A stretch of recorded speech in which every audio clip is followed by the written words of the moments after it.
भाइयों बहनों, जब गजनी से लेकर औरंगजेब तक तमाम आक्रांता सोमनाथ पर हमला कर रहे थे तो उन्हें लग रहा था कि उनकी तलवार सनातन सोमनाथ को जीत रही है। वो मजहबी कट्टरपंथी ये नहीं समझ पाए कि जिस सोमनाथ को वो नष्ट करना चाहते हैं उनके नाम में ही सोम अर्थात अमृत जुड़ा हुआ है। उसमें हलाहल को पीकर भी अमर रहने का विचार जुड़ा है। उसके भीतर सदा शिव महादेव के रूप में वो चैतन्य शक्ति प्रतिष्ठित है जो कल्याण कारक भी है और प्रचंड तांडव शिव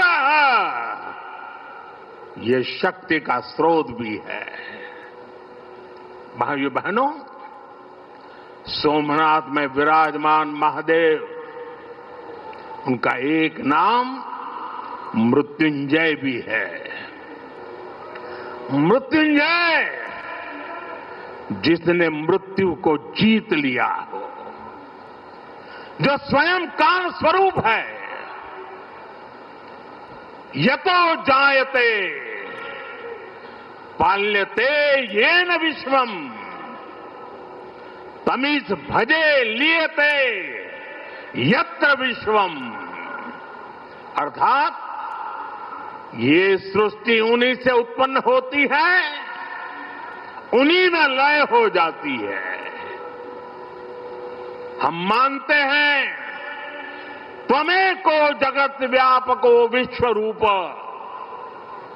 यानी शिव पूरे जगत में व्याप्त है।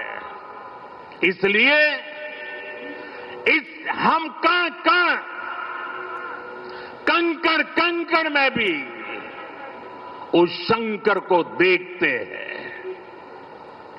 फिर कोई उन शंकर के कितने स्वरूपों को नष्ट कर सकता है? हम तो वो लोग हैं जो जीव में भी शिव को देखते हैं। उनसे हमारी आस्था को कोई कैसे डिगा सकता था? और साथियों, ये समय चक्र है कि सोमनाथ को ध्वस्त करने की मंशा लेकर आए मजहबी आतताई आज इतिहास के कुछ पन्नों में सिमट कर रह गए हैं। और सोमनाथ मंदिर उसी विशाल समंदर के किनारे गगनचुंबी धर्म ध्वजा को थामे खड़ा है। सोमनाथ का ये शिखर मानो उद्घोष कर रहा है, चंद्रशेखरम आश्रय मम किम करिष्यति वै यम। अर्थात मैं चंद्रशेखर शिव पर आश्रित हूं, काल भी मेरा क्या कर लेगा। साथियों, सोमनाथ स्वाभिमान पर्व इतिहास के गौरव का पर्व तो है ही, ये कालातीत यात्रा को भविष्य के लिए जीवंत बनाने का माध्यम भी है। हमें इस अवसर को अपने अस्तित्व और पहचान को सशक्त करने के लिए उपयोग करना है। आप भी देखते हैं, अगर कहीं किसी देश के पास कुछ 100 साल पुरानी विरासत होती है, वो देश उसे अपनी पहचान बनाकर दुनिया के सामने प्रस्तुत करता है। वहीं भारत के पास सोमनाथ जैसे हजारों साल पुराने पुण्य स्थान है। ये स्थान हमारे सामर्थ्य, प्रतिरोध और परंपरा के पर्याय रहे हैं। लेकिन दुर्भाग्य से आजादी के बाद गुलामी की मानसिकता वाले लोगों ने उनसे पल्ला झाड़ने की कोशिश की। उस इतिहास को भुलाने के कुत्सित प्रयास हुए। हम जानते हैं सोमनाथ की रक्षा के लिए देश ने कैसे कैसे बलिदान दिए थे। रावल कन्नड़े जैसे शासकों के प्रयास, वीर हमीरजी गोहिल का पराक्रम, बेगड़ा भील का शौर्य, ऐसे कितने ही नायकों का इतिहास सोमनाथ मंदिर से जुड़ा है। लेकिन दुर्भाग्य से इन्हें कभी उतना महत्व नहीं दिया गया। बल्कि आक्रमण के इतिहास को भी कुछ इतिहासकारों और राजनेताओं द्वारा व्हाइट वॉश करने की कोशिश की गई। मजहबी उन्माद की मानसिकता को केवल साधारण लूट बताकर ढंकने के लिए किताबें लिखी गई। सोमनाथ मंदिर एक बार नहीं, बार बार तोड़ा गया।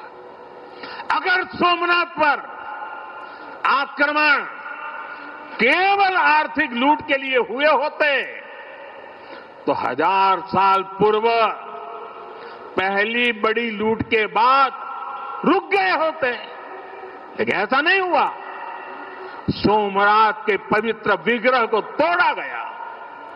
बार बार मंदिर का स्वरूप बदलने की कोशिश हुई और हमें पढ़ाया गया कि सोमनाथ को लूट के लिए तोड़ा गया था। नफरत, अत्याचार और आतंक का असली क्रूर इतिहास हमसे छिपाया गया। साथियों, हमने धर्म के प्रति ईमानदार कोई भी व्यक्ति ऐसी कट्टरपंथी सोच का समर्थन नहीं करेगा। लेकिन तुष्टीकरण के ठेकेदारों ने हमेशा इस कट्टरपंथी सोच के आगे घुटने टेके। जब भारत गुलामी की बेड़ियों से मुक्त हुआ, जब सरदार वल्लभ भाई पटेल ने सोमनाथ के पुनर्निर्माण की शपथ ली, तो उन्हें भी रोकने की कोशिश की गई। 1951 में तत्कालीन राष्ट्रपति डॉक्टर राजेंद्र प्रसाद के यहां आने पर भी आपत्ति जताई गई। उस समय सौराष्ट्र के सर्वाधिक मशहूर हमारे जाम साहब महाराजा दिग्विजय सिंह जी आगे आए थे।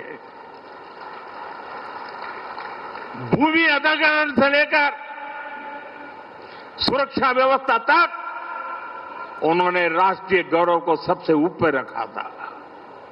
उस दौर में सोमनाथ मंदिर के लिए जाम साहब ने 1 लाख रुपए का दान दिया और उन्होंने ट्रस्ट के प्रथम अध्यक्ष के रूप में बड़ी जिम्मेदारी निभाई। भाइयों बहनों, दुर्भाग्य से आज भी हमारे देश में वो ताकतें मौजूद है, पूरी तरह सक्रिय हैं, जिन्होंने सोमनाथ पुनर्निर्माण का विरोध किया।